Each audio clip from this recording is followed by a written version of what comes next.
Hello and welcome everyone. For those of you that don't know me, my name is Crystal and I'm a health and well-being consultant here with Borslow Insurance. And each month we offer a webinar session. And today we are covering tips for financial well-being during the holidays. And I would like to formally welcome Miss Katie from Bright Time. We have utilized Bright Time with our own internal employees here at Borslow, as they are a great financial well-being tool. And so without further ado, I'm going to pass over the role of Miss Katie. Well, thank you so much for that intro, Crystal. I'm happy to be here today. I'm Katie Rapley. I'm from Bright Dime. For those of you who haven't heard of us before, I'm going to give you just a couple of sentences on who we are, and then we'll get into our tips for financial well-being during the holidays. So we are a comprehensive financial wellness benefit. We have money management tools like budgeting, goal setting, tools to track investments. We also have unlimited financial coaching with financial experts. It's one-on-one, it's highly personalized, so employees can ask any question, big or small, and our coaches will work with them to create a plan to reach their financial goals. You'll also find a vast library of educational content, including articles, videos, and live events just like this one. So if you have any questions throughout the webinar today, please go ahead and submit them to the chat or submit them to the Q&A, and we'll go ahead and get to those. So today, we're going to jump into some tips for financial well-being during the holidays. We've already had Black Friday. We've already seen those, last day to ship to arrive before Christmas type sales. And I know now we're seeing those what feel like really, really urgent messages telling us that this is our last chance to buy something. And that can be stressful to navigate. So if you are experiencing some stress around the holidays, I want to let you know that you're not alone. In fact, 38% of us say that our stress increases during the holidays. And there are a lot of different factors that add to that stress, but one of those is definitely that financial stress of traveling to or hosting family and friends, gift giving, and money spent on so-called holiday activities. So today, my goal is to give you some tools to decrease that financial stress, because it's no wonder that we're stressed when so much money is being spent getting us to overspend. Now, with emails, texts, and social media, brands have more access to us than they ever have before. And we're just kind of being bombarded with this sale messaging, trying to get us to overspend, trying to get us to impulse shop.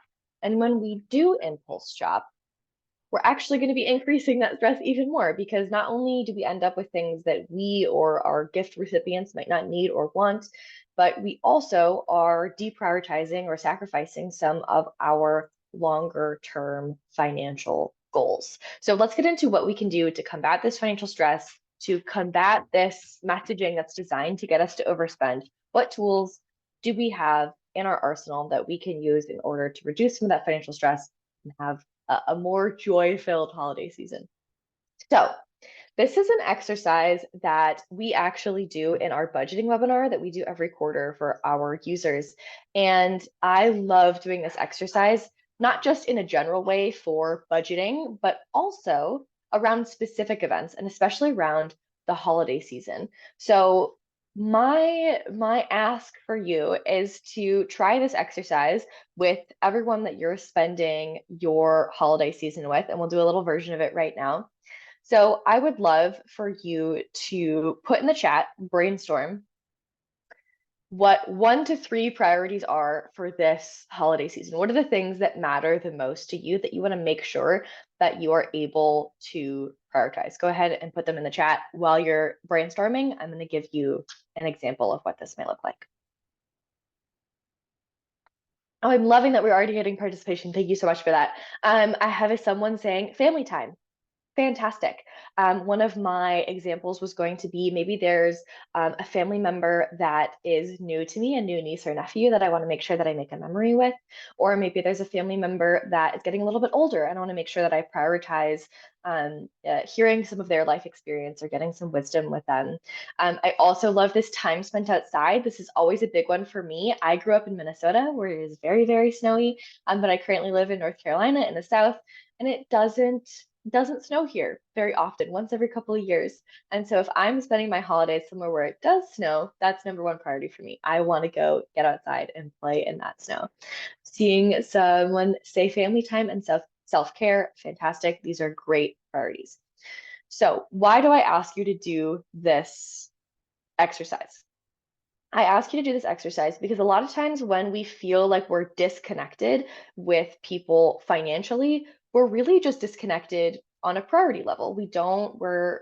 So by doing this exercise, by laying out what our priorities are, those financial things become a lot easier. Because if my family, the people I'm spending my holidays with, know that being outside in the snow is a priority for me, then they'll make the effort to help me prioritize that. Whereas if they all come from snowy climes and they're kind of sick and tired of the snow and they don't want to be outside in the snow, maybe that's not something that they would prioritize. And so when I'm asking them to, spend money to go see, I don't know, in Minnesota we have ice skating and ice castles or whatever I want to go do, they might not think that that is a priority. But if the priority is just, I want to go see some snow, we can go do that without spending any money. Which kind of brings me to the next step here, which is how do we honor these priorities without spending money? So the first step is I would encourage you to sit down with everyone that you are spending your holidays with and do that exercise that we just did. Have everyone list out what their 1 to 3 priorities are for the holiday season and what types of things they need to do to honor that priority. And I would recommend brainstorming a list of things that you can do without spending any money or by spending very little money.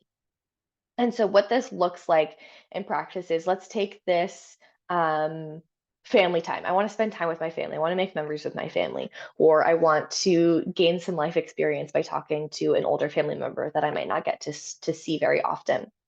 It might be a really great idea for us to make some food together, make a recipe together, finally learn how to make grandma's famous blueberry pancakes, whatever it is. Take some time to learn that together. Another example would be, I know we said spending some time outside in the snow. If that's really important to me, maybe instead of things that are very high cost, like going skiing or going, ice skating, whatever it is, maybe there's a frozen pond we could go ice skate on, or a walk in the park after it snows. What are some ways that I can brainstorm ahead of time? And then I can just stick this list on my fridge, and I have all of these ideas that we brainstormed together that we all thought would be really fun, exciting things that honor those priorities that we have for the holiday season that don't cost us a lot of money. That's going to reduce our stress when we're trying to figure out what to do on a given day, and it's also going to reduce that financial burden. Oh, this one's a fun one as well. I love having a new family member or an older family member pick a favorite movie to watch, and this is a great one to do if you're spending your holidays with some kids. Try your hand at making, popcorn on the stove. Try out some different recipes. That could be a really fun alternative to, a high cost activity like going to the movie theater. The important thing here is to identify what that priority truly is, honor that priority, and leave the rest. That's how we're going to make this kind of feel the best, hurt the least. When we talk about budgeting and we do this activity, we talk about ways to kind of plan for when we don't have budget to honor those priorities. And if that's you this holiday season and you don't have the finances to do the normal things that you would typically do, doing this activity can really help you to identify exactly what it is about your favorite holiday activities or traditions that you love so much and that matter so much to you. If you can honor those without spending money, or you can honor those, you can identify the ones that you do need to prioritize spending money on, then the rest can hurt a lot less if we don't get to do everything that we have done in the past, if that makes sense. Okay, so that's kind of the first half of what I wanted to chat about today. That's our talking about priorities, talking about activities, talking about time spent with family.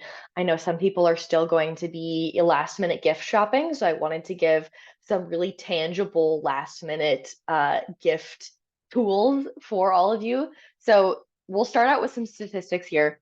This is from a survey that was done last year on gift giving. So 70% of people say the thought counts more than the gift itself.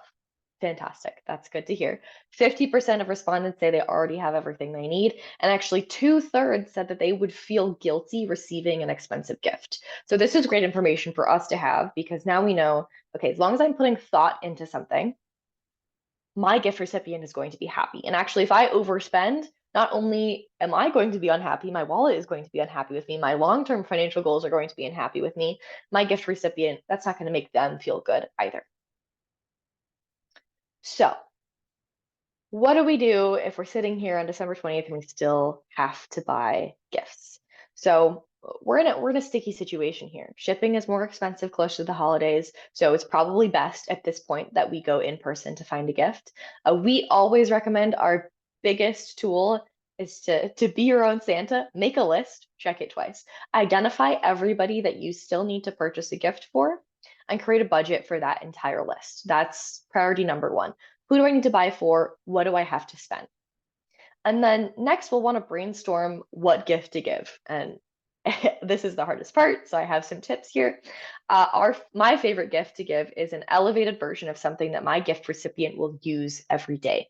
So I've got some examples on how this could play out. So I'm a big tea drinker. And so actually this is a gift that I got and I have it sitting here. This is a mug that my brother gave me for Christmas a few years ago. I drink multiple cups of tea every day. I'm a huge tea drinker. And so something that was really sweet that he did for me is he got me this special mug and it's from Utah. It's where he lived at the time. So every single time that I drink my tea out of this mug, I think of my brother, and that's a really sweet gift that he gave me. And you can do this at all different price points. And I kind of want to show you how this works out. So my brother went to Starbucks and he got a state mug that they have there. You can also get elevated version of this by going to a place like Anthropologie World Market. You can get a cheaper version of this that's still thoughtful, high quality by going to a place like TJ Maxx, or even the thrift store has so many cool, unique vintage pieces. If you have someone, you could get like vintage martini glasses or wine glasses. There's so many different ways that you can gift something that someone will use every day that's elevated, thoughtful, and unique. Another example here, let's say you have someone who's got a hobby like baking, and you could get them an elevated mixing bowl or a really unique spoon to mix things with, or a cool butter dish that you found at an antique store. Things like that can have a smaller price tag, be something that that person will use so often. It's a really thoughtful gift because you know that that person likes to do that activity. Those gifts always hit. They're always, always good gifts. Okay, next I want to talk about gift cards because it is so, so tempting at this point in the year to go out and get gift cards for everyone left on your list. I'm not going to tell you not to get gift cards. I'm going to give you some tools if you do want to use gift cards, but I do just want to mention here, there's an estimated 20 billion with a B, dollars in unused gift cards as of 2024, 2020, 2023, excuse me. Too often they get lost, they get put in a drawer, they get not used. And so the money is just sitting on these unused gift cards. And we want our gifts to get used. So some tools to make a gift card actually make financial sense for you and your gift recipient, and to give a thoughtful gift card. Our tip here is to give an idea with the gift card. So let's say someone that you know is getting a new puppy. You could say, here's a gift card to wherever, Chewy, Petco, PetSmart, Amazon, wherever. Go pick out Fido a new treat or a new toy. Maybe we don't know. Maybe we're not dog people. Maybe we don't know which treat or which toy is right for this particular dog. Or maybe the dog isn't here yet. They don't know which dog, but they have this, dream in January. They're getting a puppy. This would be a really thoughtful gift to give. If you know someone who's really into their 2024 resolutions and they have a resolution to be more active, they want to start running, this would be a really fantastic gift to, give a gift card and say, hey, go pick out a pair of running shoes that I want to support you in your resolution. Go pick out some workout gear or whatever it is. Maybe you have someone on your list who takes care of everyone else really, really well and maybe needs a moment to slow down and take care of themselves. You give a gift card to any store, Target even, and say, hey, go pick out some self-care items, have an at-home spa day on me. Those are really thoughtful gifts because they allow the person to kind of pick out the specific things that they want, especially for things that are so specific, like if you want to give someone a fragrance or a bath bomb or something, and you don't know what kind of scents they like. Giving a gift card in that case can be a really, really thoughtful gift, as long as you give some ideas with it. Okay, so we've got our list, we've got our budget, we have an idea of what we want to get each person on this list. How do we do the actual shopping and shipping? So this close to the holidays, shipping is likely to be quite expensive, so I would recommend going in person if you can. What we want to do is we want to take our list and go shop for the deals. So instead of, I like to use this example of like the promotions tab of your email. You've got so many things coming in there of people who are spending lots and lots of money on marketing, trying to get us to spend more than we want to. Instead of going in that promotions tab and saying, oh, this is a really great deal, what can I buy from this store? Go the other way. Start with your list. Say, this person, I want to get this sort of thing. Go search in your promotions tab of your email and say, okay, if you have someone who's like a baker, let's look for homewares, let's look for a mixing bowl, let's look for whatever it is that you're interested in getting. Go search the brands, items, themes that you're looking for in that promotions tab or in the actual store itself if you're going to a physical store. So instead of letting the sale shop, you shop the sale. Because there are deals to be had during this time of year, and I want you to take advantage of them, but I want to make sure that the deals aren't taking advantage of you because there is a lot of confusing messaging happening. There's a lot of items that are actually marked way up and then discounted. So make sure you're paying attention to the actual price tag and identifying whether or not that is a good deal instead of looking at the percentage off. They do that to kind of trick us a little bit so that we don't see exactly what the true value is of the item. Let me see. One last tip we have here is the smaller gifts tend to be better for everyone. Going big and bulky costs more to transport, costs more to wrap. It's harder and more expensive both for you and for the actual recipient of the gift. So going with a smaller gift tends to be better for everyone. And a tip for next year, waiting until last minute to ship if you are needing to ship gifts will be more expensive. Shipping estimates go up close to the holidays, and you'll be tempted to pay extra to get it there on time. So I would recommend if this is a theme for you, is a trend for you, if you tend to pay a lot in shipping every year, put a calendar reminder on your calendar so it'll ping you a couple of weeks before the shipping gets expensive, and just say, hey, remind yourself, ship early this year. Okay, I love this slide because we get to talk about how to kind of spread out this burden. So the months of November and December can be really, really expensive because of all the gift giving, because of the travel, because of the holiday activities. And figuring out how to spread out the cost over the course of the year can make a lot of financial sense. So one option here for the actual gift giving itself is to give a coupon for something. So let's go back to our runner friend. Maybe they have this goal to run a 5K or a marathon or half marathon, whatever it is. Maybe I want to support them in that goal. Maybe I'm not a runner, but I say, hey, I want to support you. I will pay for the registration fee of the marathon or the 5K or whatever it is that you choose. I'm going to give you a coupon. You let me know when registration opens, and I will pay for your registration fee. Maybe I want to run it with them. Maybe I'm not a runner. However that works, that's a really thoughtful gift, and that can kind of help you to kind of spread out the cost of the gift giving by giving a coupon for something that's in the future. Another thing that I want to talk about is sinking funds. So a sinking fund is basically a way of putting aside money every single month for something that happens infrequently. So I have a sinking fund for travel. So I put aside X amount of money every month. And then when I need to buy a flight or book a hotel, I can pull from that sinking fund. You can do the same thing for gifts. And I actually like doing this for the whole year. So every single month, I'll set aside X amount of money for gifts. And then when a birthday comes up or Christmas comes up or whenever I need to buy gifts for people, I can pull from that fund so that I'm not kind of hurting my budget in that month and having to kind of rearrange things. My advice to you would be to tally up everything that you've spent this year on the gift giving, tally up what you spend on the holiday activities, and then put aside a little bit every month into a separate account. And then you can see that kind of build up over time, and it won't hurt as much when you do need to go purchase those items. Okay, those are our tips for financial well-being during the holidays. I have a couple more slides here, but I just want to recap what we've talked about so far. Companies are trying to capitalize on our holiday stress. They see us, they know that we have deadlines, they know that we have things going on, there's lots going on, and they want to take advantage of that by getting us to increase our impulse purchases and getting us to overspend. Our priority that we've talked about on the calls is mostly spending time taking care of ourselves and taking care of our loved ones.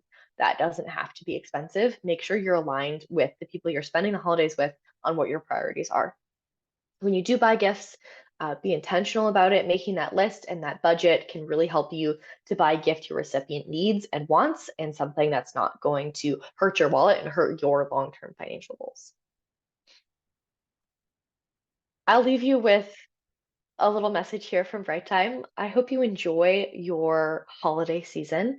Hopefully, we were able to reduce your financial stress a little bit on the call today. And we do have about 6 minutes here for questions. So I'm just gonna to pop this up on the screen here today. If you learned something today and you're interested in learning more about Bright Time and how we can help as an employee benefit, go ahead and chat with your Borislow representative, and we'd love to give you a demo and show you what we're all about.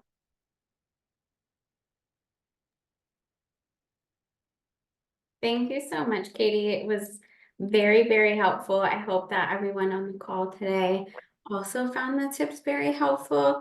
And it's really nice, to increase our personal awareness of what is the actual priority.